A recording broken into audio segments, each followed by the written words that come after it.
केदारनाथ ज्योतिर्लिंग। केदारनाथ महादेव के विषय में कई कथाएं हैं। स्कंद पुराण में लिखा है कि एक बार केदार क्षेत्र के विषय में जब माता पार्वती जी ने शिव से पूछा, तब भगवान शिव ने उन्हें बताया कि केदार क्षेत्र उन्हें अत्यंत प्रिय है और वे यहाँ सदा अपने गणों के साथ निवास करते हैं और इस क्षेत्र में वे उस समय से रहते हैं जब उन्होंने सृष्टि की रचना के लिए ब्रह्मा जी का रूप धारण किया था। स्कंद पुराण में इस स्थान की महिमा का एक वर्णन यह भी मिलता है कि एक बहेलिया था जिसे हिरण का मांस खाना अत्यंत प्रिय था। एक बार यह शिकार की तलाश में केदार क्षेत्र में आया और पूरे दिन भटकने के बाद भी उसे शिकार नहीं मिला। संध्या के समय नारद मुनि इस क्षेत्र में आए तो दूर से बहेलिया उन्हें हिरण समझकर उन पर वाण चलाने के लिए तैयार हुआ। जब तक वह वाण चलाता सूर्य पूरी तरह से डूब चुका था और अंधेरा होने पर उसने देखा कि एक सर्प मेढक को निगल रहा है। मृत होने के बाद मेढक शिव रूप में परिवर्तित हो गया। इसी प्रकार बहेलिया ने देखा कि एक हिरण को सिंह मार रहा है। मृत हिरण शिव गणों के साथ शिवलोक जा रहा है। इस दृश्य को देखकर बहेलिया हैरान था। इसी समय नारद मुनि ब्राह्मण वेश में बहेलिया के समक्ष उपस्थित हुए। बहेलिया ने नारद मुनि से इस आश्चर्य विषय में पूछा। तब नारद मुनि ने उन्हें समझाया कि यह अत्यंत पवित्र क्षेत्र है। इस स्थान पर मृत होने पर पशु पक्षियों को भी मुक्ति मिल जाती है।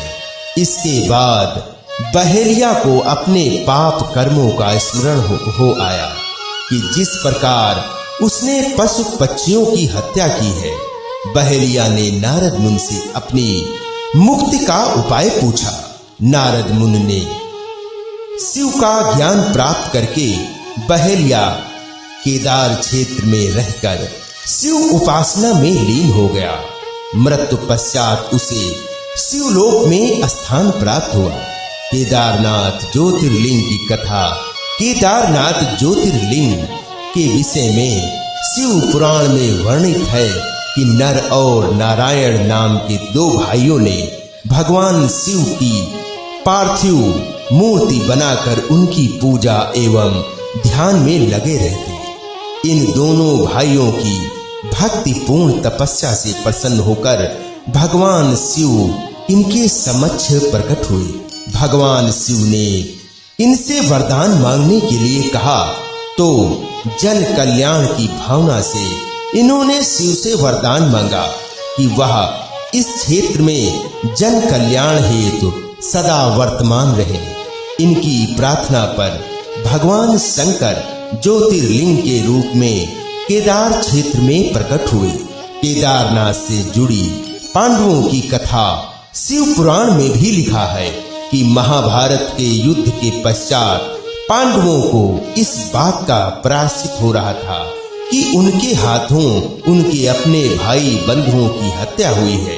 वे इस पाप से मुक्ति पाना चाहते थे। इसका समाधान जब इन्होंने वेद व्यास जी से पूछा तो उन्होंने कहा कि बंधुओं की हत्या का पाप तभी मिट सकता है जब शिव इस पाप से मुक्ति प्रदान करेंगे। शिव पांडवों से अप्रसन्न थे, अतः पांडव जब विश्वनाथ के दर्शन के लिए काशी पहुंचे तब वे वहां शंकर प्रत्यक्ष प्रकट नहीं हुए। शिव को ढूंढते हुए जब पांचों पांडव केदारनाथ पहुंच गए, पांडवों को आया देखकर शिव ने भैंस का रूप धारण कर लिया और भैंस के झुंड में शामिल हो गए। शिव की पहचान करने के लिए भीम एक गुफा के मुख के पास पैर फैलाकर खड़े हो गए। सभी भैंस उनके पैर के बीच से होकर निकलने लगी, परंतु भैंस बने शिव ने पैर के बीच से जाना स्वीकार नहीं किया। इससे पांडवों ने शिव को पहचान लिया। इसके बाद शिव वहां भूमि में विलीन होने लगे। तब भैंस बने भगवान शंकर को भीम ने पीठ की तरह से पकड़ लिया। भगवान शंकर पांडवों की भक्ति एवं आश्चर्यचकित कर देने वाली आत्म निश्चय को देखकर प्रकट हुए और उन्हें पापों से मुक्त कर दिया। इस स्थान पर आज भी द्रौपदी के साथ पांचों पांडवों की पूजा होती है। यहाँ शिव की पूजा भैंस के पृष्ठभाग के रूप में तभी से चली आ रही है। ओम नमः शिवाय। हर हर महादेव।